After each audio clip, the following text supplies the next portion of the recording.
একটা কথা বলে শোনেন, আপনি যে শিক্ষিত তার প্রমাণ কি?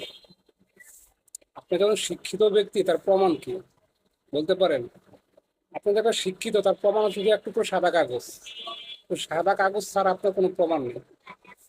কারণ আপনি যতই লেখাপড়া করেন না কেন, আপনি যে বাংলাদেশ বলেন সারা পৃথিবীর যত লেখাপড়া আপনি করেন না কেন, ওই এক টুকরো কাগজ না থাকলে আপনার কোনো মূল্য নেই। কারণ আপনাকে লেখাপড়া করছেন, আপনার কোনো মূল্য নেই, মূল্য হচ্ছে ওই কাগজের। কারণ ওই কাগজ যতক্ষণ আপনার কাছে আছে ততক্ষণ আপনার মূল্য আছে, ওই কাগজ যদি না থাকে আপনার দুই পয়সার কোনো মূল্য নেই।